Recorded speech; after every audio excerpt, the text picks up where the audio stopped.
Então, boa noite, Sejam bem-vindos, em nome de Jesus. Vamos compartilhar um pouquinho mais daquilo que Deus tem falado, aos nossos corações, daquilo que Deus tem falado a essa igreja, beleza?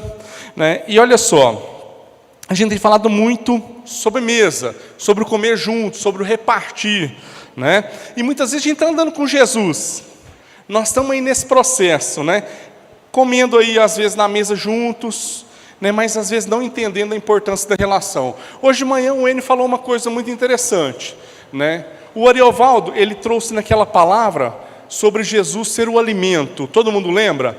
Que onde nasceu Jesus? Em uma manjedoura que era um coxo, lugar onde os animais comiam, certo?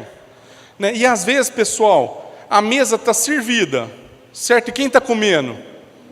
Os animais. Os animais, eles continuam comendo, Por que um animal continua comendo? Porque está com fome, beleza, Porque, olha só, o animal, gente, o Enio até falou hoje dos 2 cachorros dele.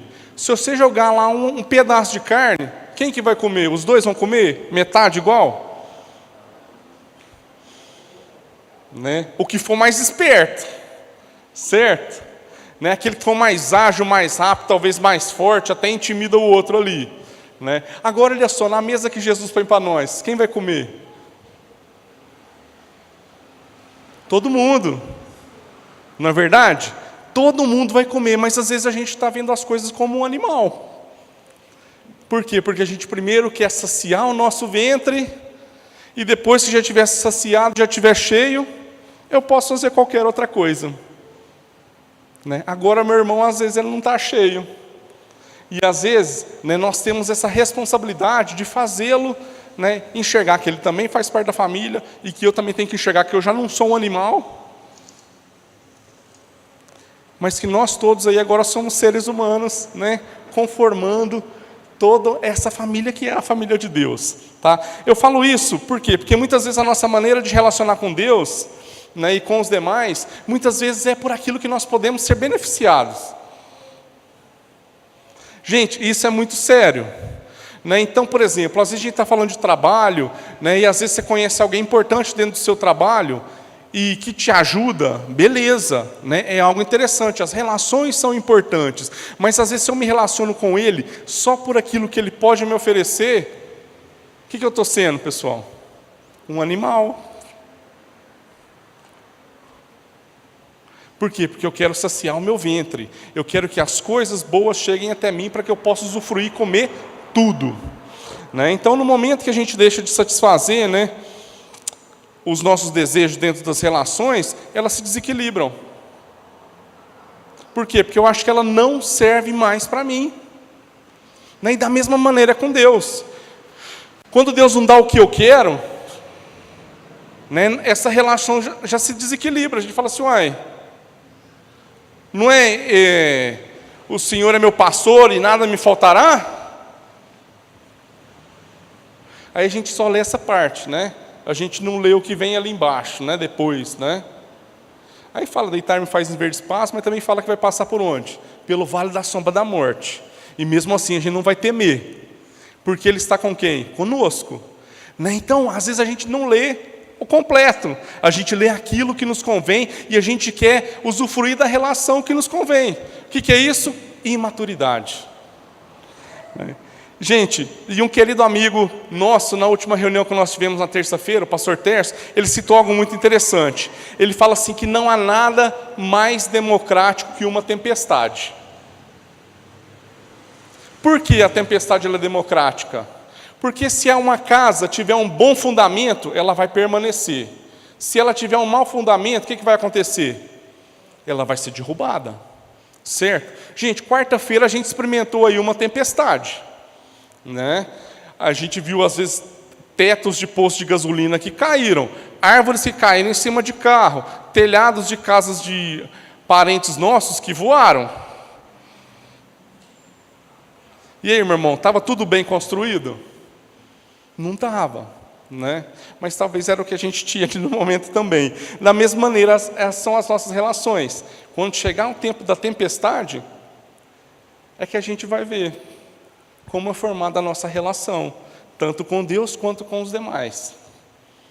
Olha só que interessante, né, gente? Então, nós falamos muito a respeito do nosso relacionamento com Deus, nós falamos muito a respeito do nosso relacionamento de casa, né? Que é família, que é pai, que é mãe, irmão, que é marido, que é esposa ou esposo, né? Certo? Falamos acerca das relações com os amigos também, que é super importante. E a gente fala sempre, isso não é só meu discurso, tá? Isso é o que a gente escuta sempre no nosso meio, que tudo isso é importante. Né? Então, olha só, aí a gente começa a fazer pergunta. Por quê? Porque a gente vai apertar os amigos, né? Quem está próximo de nós. Então, qual foi a última vez que você falou com Deus? Foi hoje aqui no culto? Provavelmente foi. Né? Então, às vezes, na hora do louvor, na hora que teve uma ministração, a gente falou com Deus. Beleza. Agora, talvez em toda essa semana, você só conversou com Deus aqui nesse culto.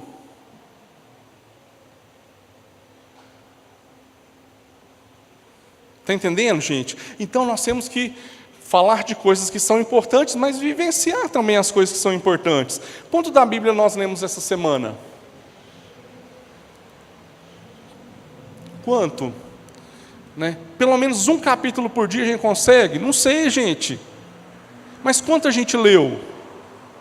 Né? Porque a gente passa tanto tempo fazendo outras coisas. Hoje a gente veio comentando, né, sobre algumas coisas quando a gente estudava. Gente, quando a gente estudava, e a gente tinha um compromisso aqui, né, que era em outro lugar na época, certo? O que a gente fazia? A gente estudava na hora do culto e não ia? Não. A gente estudava antes e ia para o culto. Ah, está errado estudar na hora do culto? Não está. Se aquele for o único momento realmente do seu dia que é para você fazer isso, porque você precisa desse tempo. Mas agora, gente, eu estou falando que Deus é importante, que estar com os irmãos é importante, que estar num culto é importante, né? E eu coloco outras coisas na frente. Lembra-se, estudar não é errado, trabalhar não é errado, mas são coisas que às vezes eu poderia ter feito em um outro momento, que eu estava aqui, fazendo nada, coçando. Por quê, gente? Porque a gente é assim, a gente é animal. Né? Então a gente está ali querendo o quê? Nos saciar. Então, gente, nós temos que começar a refletir. Né? Então, olha só. Eu li todos os dias. Quanto tempo eu dediquei para um momento com o Senhor nessa semana? Né? Quando foi que você investiu em um livro? Gente, quando foi que a gente investiu em um curso? Gente, o acampamento agora nosso já é daqui a algumas semanas. Né? Você pode ver quantas inscrições a gente tem.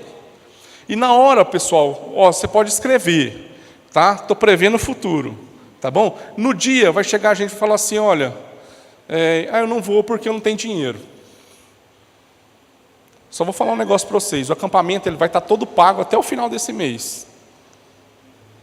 Se você não for e não priorizar esse tempo, na verdade é porque você realmente não teve o interesse. Porque se você for ver ali as nossas finanças, está lá, tudo que nós já pagamos.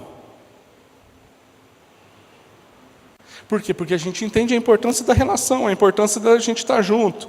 Né? Então, tudo que a gente diz que é importante, ele cai por terra quando? Quando a gente fala de tempo e quando a gente fala de dinheiro. Porque são essas duas coisas que a gente fala que nunca tem. A gente nunca tem tempo e a gente nunca tem dinheiro. Gente, eu era uma pessoa que falava isso o tempo todo, quando eu casei com a Cláudia, e realmente a gente não tinha dinheiro mesmo não, tá bom? Né?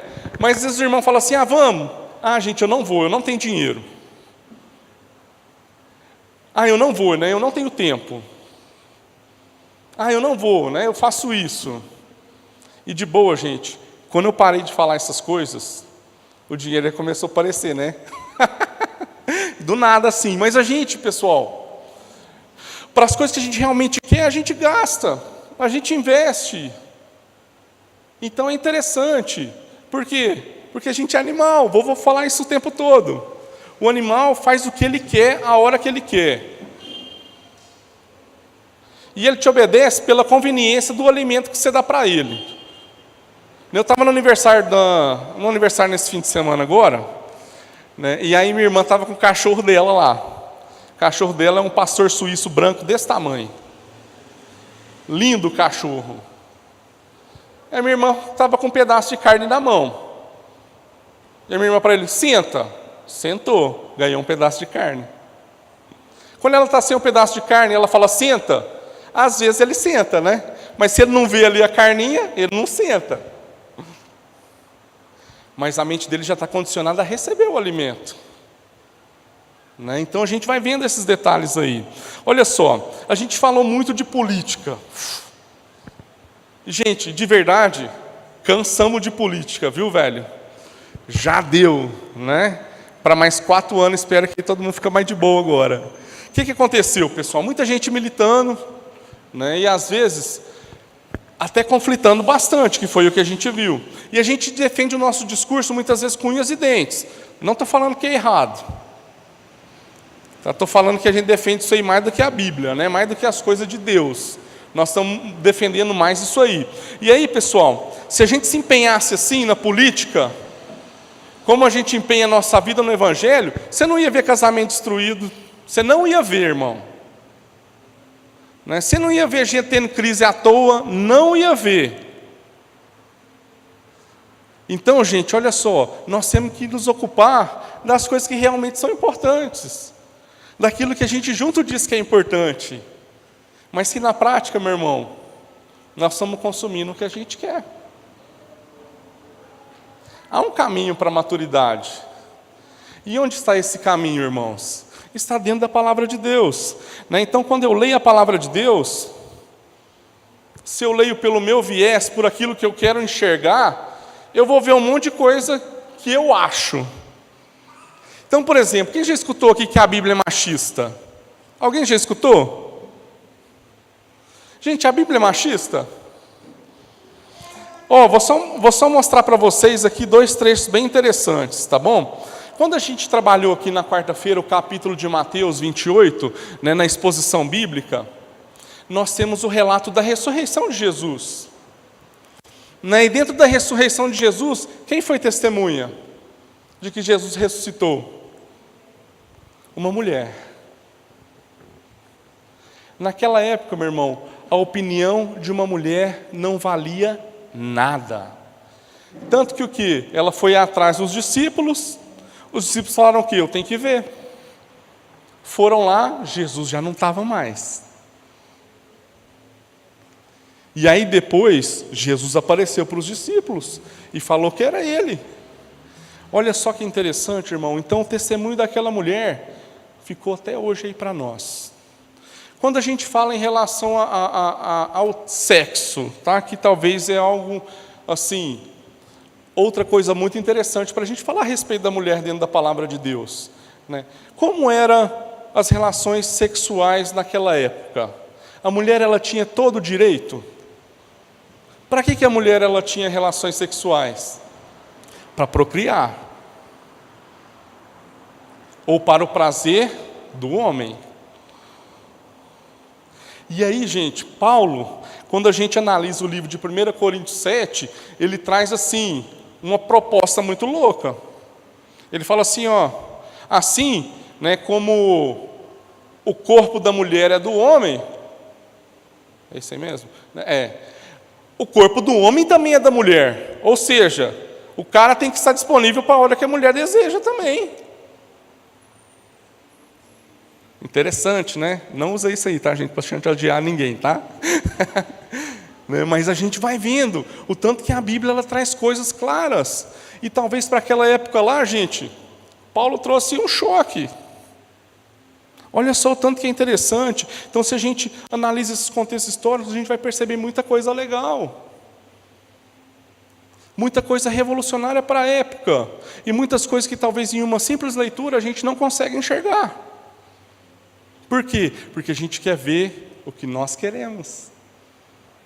Eu leio a palavra de Deus pelo meu viés, e não por aquilo que o Espírito Santo ele quer nos ensinar. Então a gente vai entendendo essas coisas, irmão, queremos nos alimentar. Queremos nos alimentar a qualquer custo. Então o que alimenta o meu desejo é o que eu busco. né? Então, gente, nós temos muita coisa para aprender e viver. Tem muita coisa para a gente aprender e viver. Mas que a minha mente e a sua mente, ela seja renovada, em nome de Jesus, né? Ela seja transformada. E para isso, meu irmão, é preciso que a gente invista nessa relação. É sério, irmãos. Nós temos que investir naquilo que a gente diz que realmente é importante, né? A gente está mimizento demais para algumas coisas. E para curar a amargura do nosso coração, meu irmão, nós temos que buscar o Pai, né? Nós temos que estar em comunhão. Isso é o que a palavra de Deus nos ensina, que a gente possa viver dignamente, né, diante do sacrifício de Jesus por nós e diante do discurso de amor que nós dissemos que temos por Ele. Porque muitas coisas que a gente escutou essas últimas semanas, esses últimos meses, eram em nome de Deus, e Deus não estava lá. Deus não estava lá, irmãos. Mas a gente quer ver o que nós queremos, né? Então nós temos que começar a ver um pouco diferente, a ver aquilo que a palavra de Deus, né, nos ensina. E eu volto a repetir um versículo que a gente sempre fala aqui, que a gente não ame de palavra, mas que seja sempre em verdade, né? E que isso seja uma verdade na minha vida e na sua, irmãos. Estar conformado com aquilo que a gente já conhece das Escrituras, quer dizer que nós já estamos mortos há muito tempo, só falta enterrar. Mas não basta a gente estar morto, a gente quer levar uns com a gente, né? Está parecendo um demônio. Quem quer levar mais galera para o inferno? O demônio. Por quê? Porque ele não está contente de só ele estar lá, né? E às vezes nós estamos escutando a voz do demônio. Soa forte, mas é verdade. E o pior, gente, que a nossa falta de posicionamento, ela influencia os nossos irmãos também. Influencia até para o mal mesmo. Tá? Porque quando alguém vem conversar com você, e você não tem palavra de Deus para repartir, o que a gente vai repartir? O que tem dentro de mim. Estão entendendo o tanto que é importante essas coisas? Então, gente, se você não faz as coisas por você mesmo, faça pelo seu irmão. Porque na realidade nós acabamos prejudicando e deixando de atender bem, deixando de atender as pessoas com excelência, né? Deixando de atender a nossa casa e a nossa família. Por quê? Porque nós somos ruins. Essa é a nossa natureza, mas essa natureza ela é transformada a partir do momento que eu realmente tenho um encontro com Deus, um encontro com Jesus, né? Lembremos lá de Ezequiel 37, meu irmão. Lá fala assim, ó, vento que vem dos quatro cantos sopra sobre nós, né? E traz o quê? Traz vida, né? Que aí vai juntar os ossos com os ossos, depois os ossos vai crescer carne, e depois Deus vai soprar o espírito de vida. E nós precisamos disso, meus irmãos. Nós precisamos disso, né? Nós fazemos as coisas que fazemos hoje aqui a partir de uma identidade, né? Sabendo quem nós somos em Cristo. E é isso que nós devemos fazer, irmãos. O que a Bíblia não, né? A Bíblia diz que nós somos. Quais são as coisas que a Bíblia diz que nós somos? Fala que nós somos o quê? Raça eleita, o que mais? Sacerdócio real, nação santa, propriedade exclusiva de Deus. O que mais que a Bíblia fala que nós somos? O que mais, irmãos? Né? Somos sal da terra, somos luz do mundo. E olha só, uma das coisas que Deus fala também lá em 2 Coríntios, né, através da sua palavra, capítulo 5, que nós somos o quê? Nova criatura. Nós somos nova criatura, irmão. Então as coisas velhas já passaram. Mas deixa eu te dar um spoiler aqui. Todo dia elas batem na sua porta, querendo voltar. Todo dia, irmãos. Mas está em quem? Está agora, né, naquilo que nós, né, cremos. Nós temos que vivenciar isso com tudo agora, irmãos. Né, lá na palavra de Deus também, diz que nós temos a mente de Cristo. Onde que está isso? Está lá em 1 Coríntios 2. Então, irmão, Se nós temos a mente de Cristo, por que eu quero enxergar as coisas da maneira que eu vejo? Né? Então agora nós temos aí que revelar, né, essa identidade através da mente de Cristo que está em nós. Somos nova criatura. E onde a gente vai revelar essa nossa identidade, irmãos? Onde? Tem alguma ideia? Em qualquer lugar que nós estivermos. Em todos os lugares que a gente estiver, seja em casa, seja na rua, né? Na fazenda, o que mais? Tem até uma música que fala assim, né? Certo? Em todos os lugares que a gente estiver, gente. Tá bom? Tudo bem? Tranquilos aí? Gente, e fazer o que a gente faz, de verdade, isso me enche e te enche, eu posso te garantir.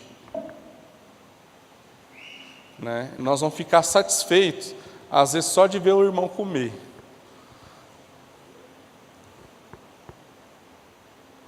Por quê? Porque essa natureza, né, que ela é terrena, animal e demoníaca, que é nós sem Deus, ela já não vai estar em nós aí, em nome de Jesus. E aí, gente,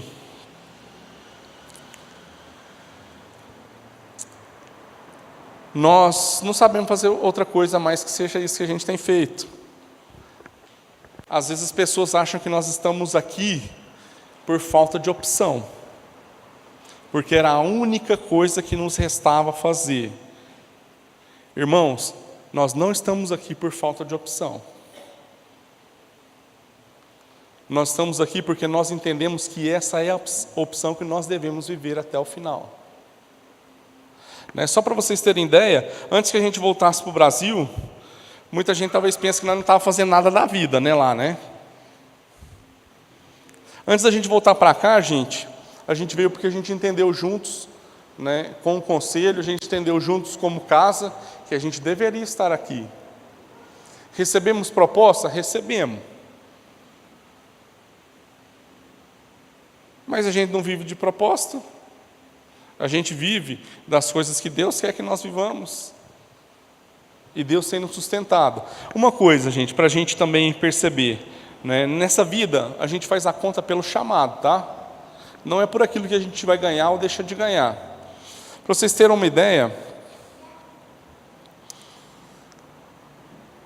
vou contar para vocês um pouquinho da nossa história aqui do manifesto.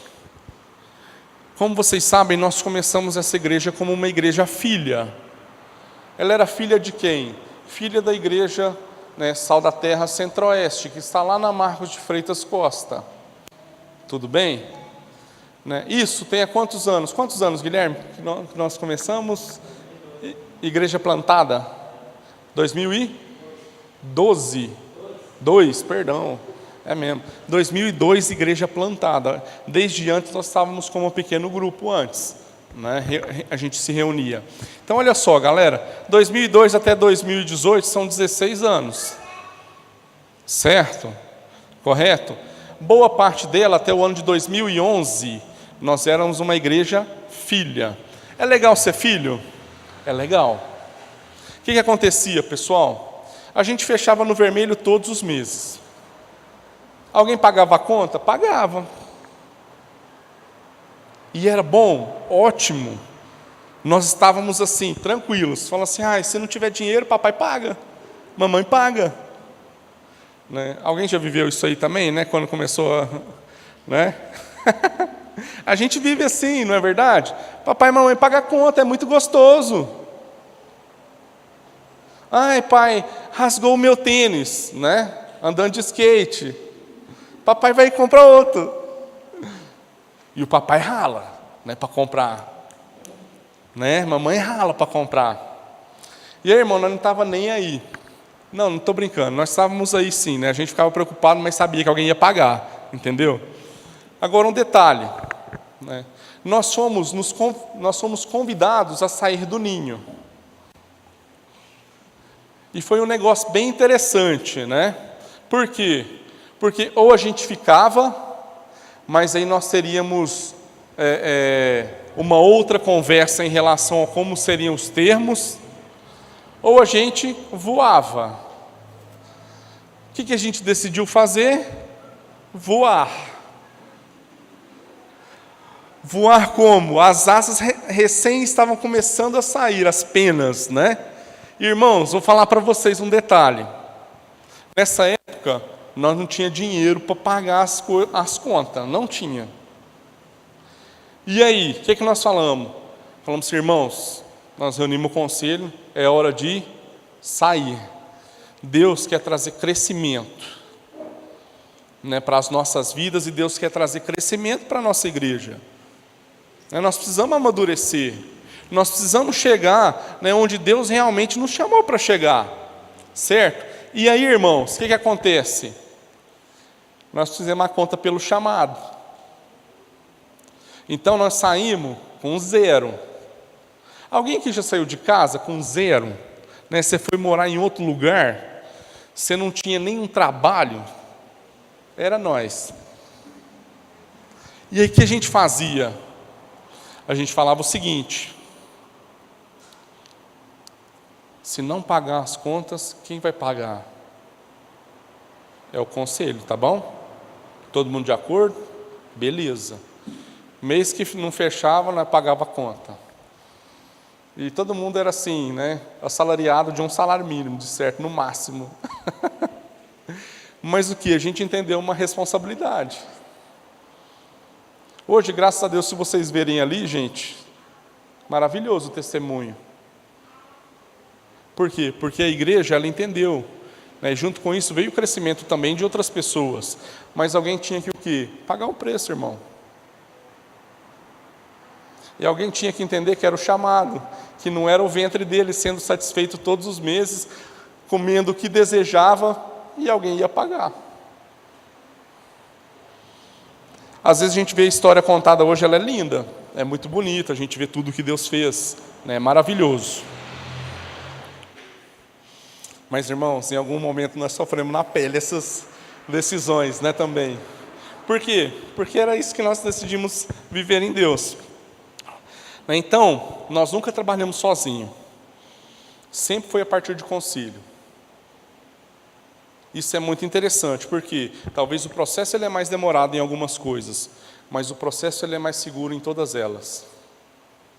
Porque a gente não está sozinho.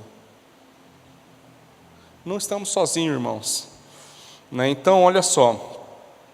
Agora, nós temos que fazer a conta da nossa vida. Por que viés a gente está fazendo as coisas que fazemos? Como a gente está enxergando as coisas? Sobre o que a gente pode usufruir da relação, ganhar? Ou sobre o que a gente pode dar por ela? Né? Tem 2 pontos de vista aí, tá bom? A gente está gastando tudo nisso aqui, gente, porque nós acreditamos nas coisas que Deus falou conosco. Espero que vocês também acreditem nisso. Porque ao dar, né, ao se entregar, muitas vezes, ao investir, né, o seu tempo nessas relações, nossa mente ela é transformada, irmãos. Nós vamos conseguir aí viver nessa metamorfose ambulante até o fim. Eu queria ler um texto com vocês, tá? Hoje nós vamos ler o texto no final, tá bom? Lá em 2 Coríntios capítulo 4. Nós vamos ler os primeiros versículos.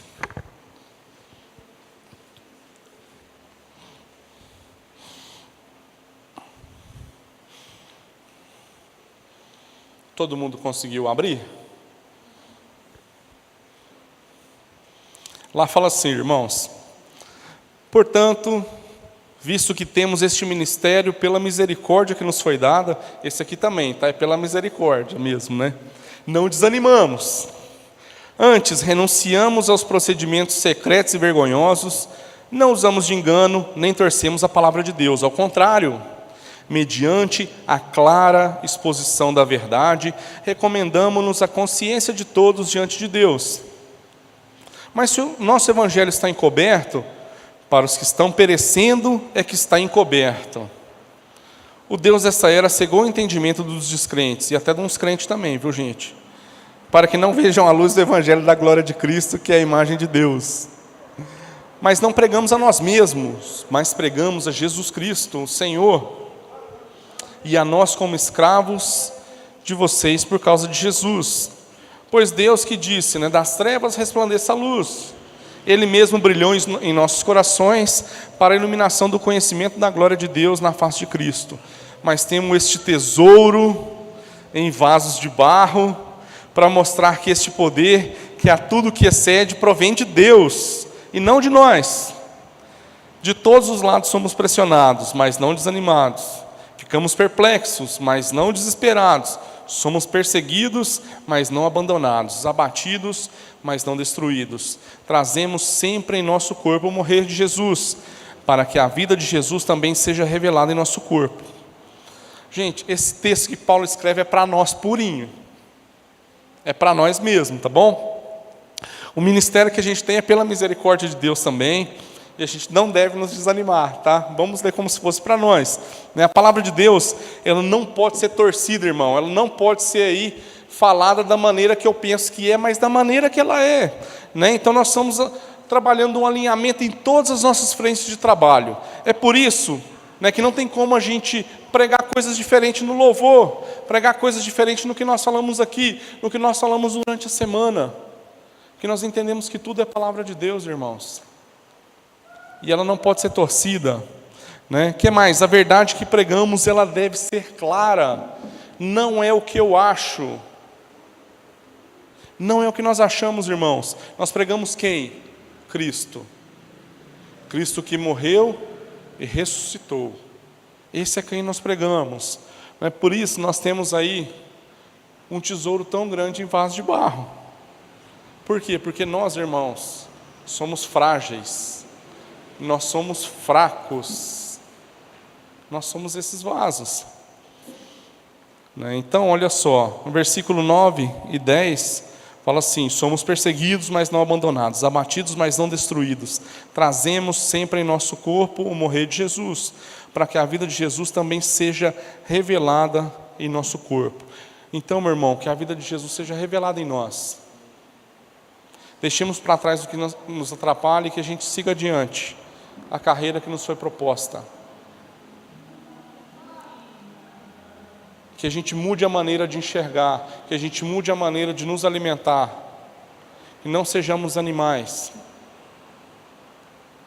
que sejamos filhos, sentados à mesa. Então pense o Evangelho e como nós podemos vivê-lo intensamente. Essa é a proposta, irmão, chegarmos a um amadurecimento. Chegarmos a um amadurecimento, amém? Irmãos, era isso que eu gostaria de compartilhar com vocês nessa noite, Espero que tenha alcançado aí claramente seu coração, aquilo que Deus antes ministrou às nossas vidas, amém? Vamos orar, irmãos. Deus, em nome de Jesus, nós queremos te louvar, Pai, por mais esse dia que nós tivemos a oportunidade, Deus, de ser alimentados pela Tua Palavra, Pai. Que em nome de Jesus, Deus, nós possamos realmente nos saciar, Deus, ao ver os nossos irmãos comendo, Pai. Transforma, Deus, a nossa maneira de ver as coisas, que a nossa maneira de ver, Deus, seja como o Senhor vê, através, Deus, do viés que é a Tua Palavra, Pai. O que diz a Tua Palavra, Deus, não o que eu quero enxergar nela, mas o que a Tua Palavra diz. Deus, transforma os nossos corações, transforma, Deus, as nossas vidas, Pai. Nós queremos, Deus, ser sempre, Deus, cheios de Ti para ter o que repartir, Deus, no caminho, Pai. Que nós não repartamos com os irmãos nada que vem de nós, Deus, mas sim aquilo que vem, Deus, do Senhor e das coisas que nós temos aprendido juntos, Deus, contigo e com a Tua Palavra e com os nossos irmãos, Pai. Em nome de Jesus, Deus, que nós, dessa semana, Deus, nós possamos repartir tudo o que temos, Pai, com os demais. Faz-nos, Deus, mais relacionais, Deus, em nome de Jesus. Em nome de Jesus, que nós sejamos desafiados nisso nessa semana, Pai. Obrigado, Deus, por esse tempo aqui juntos, e que em nome de Jesus nós possamos meditar, Deus, na Tua Palavra de dia e de noite. Em nome de Jesus, Deus. Amém.